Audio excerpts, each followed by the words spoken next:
So, ladies and gentlemen, when we're looking at vertical asymptotes, I want somebody to go ahead and read what it says to do. Yes, Adrian. Okay. If the degree Up here. vertical asymptotes equal the denominator to 0. Right, so let's say that, for example, we have the equation, My name is Adrian. it is 1 over x minus 2, right?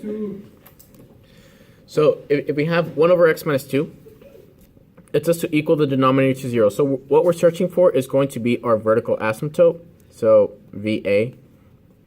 All we do is we equal this to 2, so x minus 2 is equal to 0. And then we just solve for our x. So we add 2 to both sides. And then this just gives us X equals 0. x is equal to 2 because we add 2 to both sides. So we're going to have a vertical asymptote My name's Chris. at x equals 2. Right?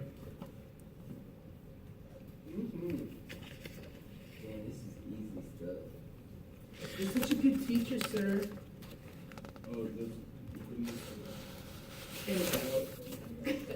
Anyway, okay, so the vertical asymptote is always going to be equaling the denominator to 0. But I want you guys to realize that there is not always going to be a vertical asymptote, right?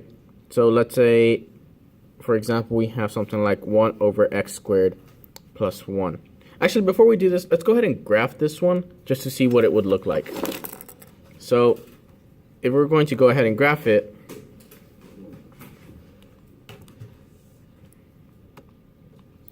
we're going to use a new doc. We're going to go to add graph. And we go to 1 divided by x minus 2. All right, and what do we see here? We see a asymptote at x is equal to 2. That's school property. Yeah, I know. I can wipe it off, guys. So do y'all see how we can see the asymptote is that x is equal to 2, right? Now, why is there an asymptote there? Like, what happens if your x is equal to 2? It wouldn't be. Why not, Chris?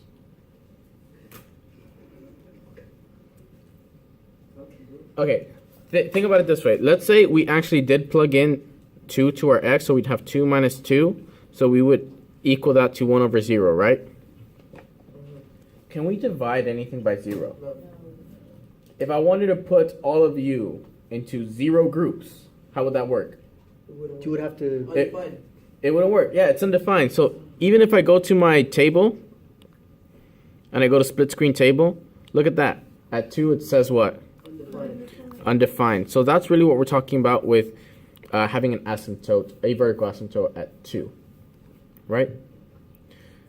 So let's try to look for the vertical asymptote of this. What are we going to do? What's our first step? Equal the denominator to 0, so we have x squared plus 1 is equal to 0. And when we subtract 1 from both sides, we get x squared is equal to negative 1. And then when we take the square root, we have a square root of a negative number. What does that give us? Imaginary. So we have x is equal to, remember, because we took the square root, we have to do plus or minus. And the square root of negative 1 is just I. So we have plus or minus I. Do we have imaginary numbers on our graph? No. So are we going to be able to see the asymptotes on this graph? It doesn't have any asymptotes, right? So what do y'all think it's going to look like? Let's graph it, see what it looks like. It's actually going to be something like a little hump. Not quite just a straight line. Close, but let's do 1 divided by, what did we say, x squared plus 1. We press enter. And y'all see how that looks like a little hump? It's a hill, not a hump. Oh, it's a little hill. A bump. A little ramp. Yeah, but do y'all see any asymptotes anywhere? Oh, I see one.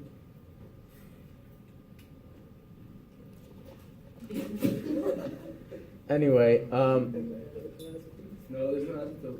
yeah, there's no vertical asymptote. So we do, however, have a horizontal asymptote. And let me show you what that horizontal asymptote looks like. So, who wants to read this next one?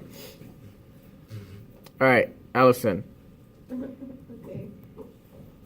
Don't read it from mine because mine's messed up. Oh, But yeah, okay. If the degree of the numerator is less than the degree of the denominator, then there is a horizontal asymptote at y equals 0. all right, cool. So let's go back to this problem that we had over here, right? 1 over x minus 2. If I wanted to tell you all the degree of this equation right here, what would the degree of this be?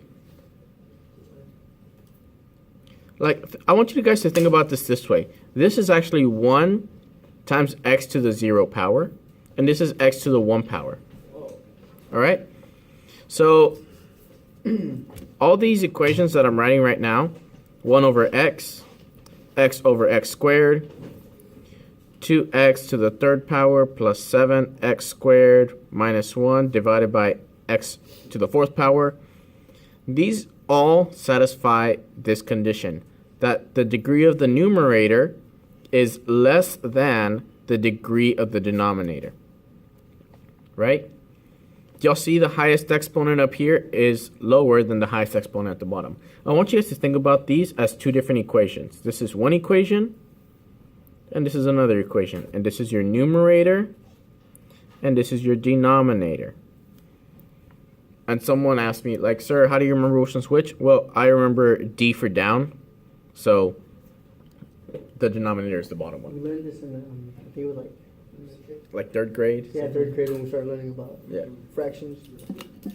Except that was like in private school, so like I learned way ahead. That was in Mexico. You probably learned really like behind. I don't know, I forgot. Anyway, so do both of these functions that we did up here satisfy this condition that the degree of the numerator is less than the degree of the denominator? Yes, right? So both of these have what? They have horizontal asymptotes at y is equal to 0. And let's go ahead and prove that. We still have this one on our calculator, the little hill one, right? If we go to menu and we go to table, what this looks like is that the closer and closer we get to infinity, the closer and closer we get to what? To 0. Are we ever going to reach 0? Eventually? Are you sure? We're actually never going to reach 0. One of my other classes went all the way down to like 20,000 or something like that, and they still didn't reach 0. Eventually it gets to like scientific notation, but it's still just not ever going to be 0. It'll always be like 0.0000000 something, right? And look, what that means is basically, let's take the most simple example we can think of, 1 over x. Okay? And so if we're doing 1 over x, and I'm trying to think of like the highest number that I can think of for my x, let's say I think of a 10. 1 over 10. What is the answer to this? 15. 1 over 10, this is actually 0.1, right? About 50?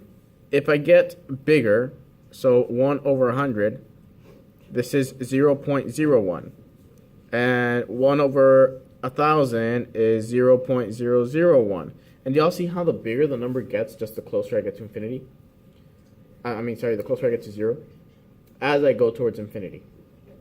So this is what an asymptote is, right? It's a number that it gets closer and closer to, but it will never actually touch that number, right? Is this starting to make sense to everybody? Does everybody see like where they can see it? I can see that. Like you see this one on your graph, right? It's right there. There's also some different ones. Like if I wanted to type in this regular one,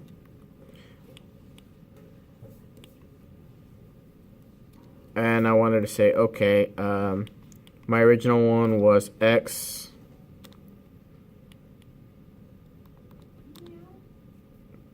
minus 2, right? Then y'all see how it also has an horizontal asymptote at y is equal to 0, yes? Yeah. Wait, so the last Fergie wasn't like a regular asymptote? Which one? Last one. The one we just said, the one with the little hill. Low hump, yeah. It still was an asymptote, but it's a horizontal one. It didn't have vertical ones, but it had horizontal ones. This one has both vertical and horizontal. I get it. Cool. Now, let's talk about what would happen if the degree of the numerator is the exact same as the degree of the denominator. So, for example, let's say we have 3x minus 7 divided by x minus 2. Okay. Chris, what's the degree of the numerator?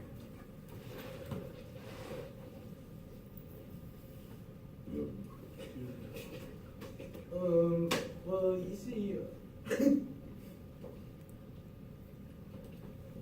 Kevin, help him out. dude, well, 1, right? This is x to the first power. Julieta, what's the degree of the denominator? It's 1 as well, right? So when these two are the same degree, then all you do to find your horizontal asymptote is going to be to divide the leading coefficients of both. So what's the coefficient of this number right here? This polynomial? Adrian got 3. Then what's the coefficient of this one? 1. So you just divide 3 by 1. So that means your y is going to be at 3. So your horizontal asymptote will be at y is equal to 3. Is that it, sir? That's it. That's easy. Now for good practice, can we find my vertical asymptote as well? Yes. How do you find that? You do what it says in the top one. At the top one. And what does it say to do? The top one says. You equal the denominator to 0. So x minus 2 is equal to 0. And then you just add 2 to both sides. X is equal to 2. And so that's my vertical asymptote. And in fact, if I wanted to draw this, I can kind of already start to picture what this graph is going to look like. Right?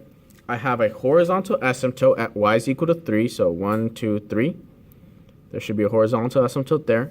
And I have a vertical asymptote at x is equal to 2. 1, 2. I have a horizontal asymptote there. Right? And if I were to graph this,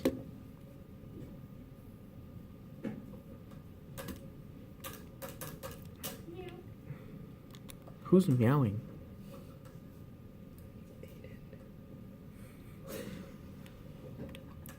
And we do 3x minus 7 divided by x minus 2. And we graph that. Does that look pretty close to what we got? yeah. Yeah. All that we're missing is our actual graph.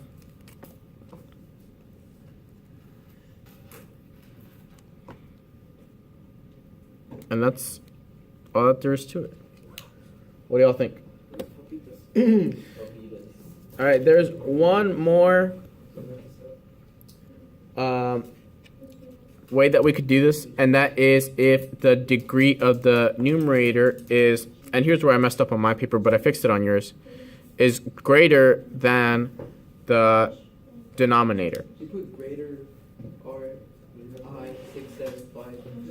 What? You put y 6, 7, 5 for greater. Sir, didn't go back to English. I probably like dropped something on my keyboard or something while I was doing that. Anyway, so if the degree of the numerator is greater than the denominator, ladies and gents, now we're going to go ahead and use long division.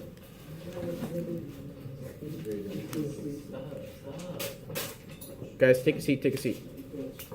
So, let's say we have x cubed divided by x squared minus 9. All right, first and foremost for practice, can we go ahead and find our vertical asymptotes? Yeah. My vertical asymptote, let's go ahead and practice doing that. What do?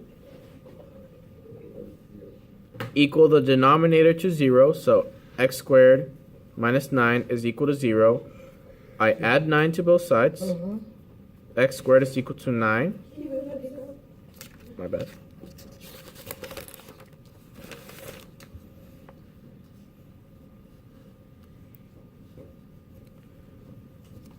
Okay? And so what is going to be my vertical asymptote? Or,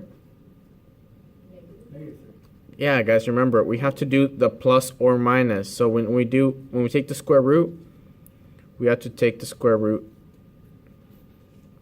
and we have to make it plus or minus 3. So we actually have two vertical asymptotes in this case. We have a 3 and we also have a negative 3. And that's totally fine. That can happen. Don't freak out about it.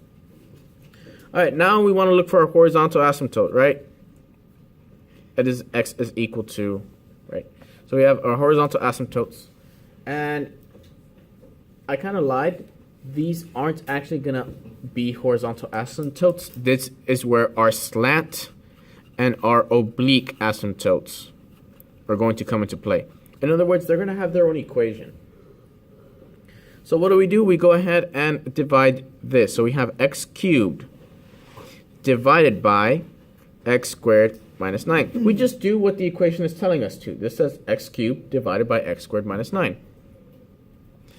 And so let me ask you, how many times does x squared go into x cubed? 150.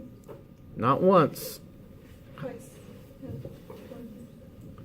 In other words, x squared times what gives you x cubed? 1x. X. So it goes into x cubed x number of times. So x times x squared gives me x cubed. And then x times negative 9 gives me negative 9x. And then when I subtract both of these, what does that give me? These two cancel out. And subtracting a negative, that gives me a positive. So positive 9x. And can x squared go into 9x? No, it can't. So this is actually going to be our remainder. And when we write it out, we say y is equal to x plus the remainder 9x divided by x squared minus 9. Do you all remember this from a few weeks ago? Yeah.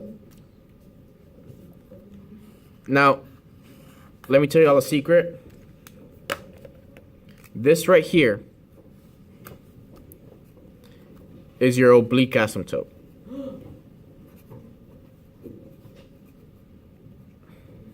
And let me prove it to you. Let's go to our calculator. We're going to turn it on. And we are going to put in our equation. We have x to the power of 3 divided by x squared, right, minus 9. And when we press enter, we get this. And this is actually pretty tricky because you actually need to zoom out to be able to see the whole graph. So let's zoom out once. I zoomed in. Oh, man.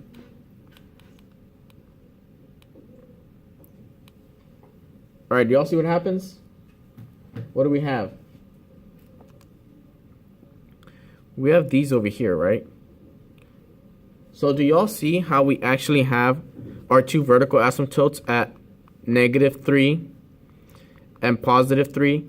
But we also have an oblique asymptote right here. Does everybody see that? Well, let's go ahead and graph it, see if that's actually true. We said that our oblique asymptote is going to be y is equal to x, right? We don't worry about the remainder. Just y is equal to x, so let's just put y is equal to x. And when we press enter, look at that.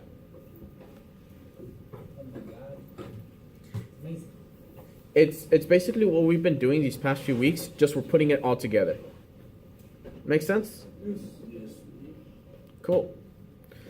All right. Now the last thing I want to go over is limits.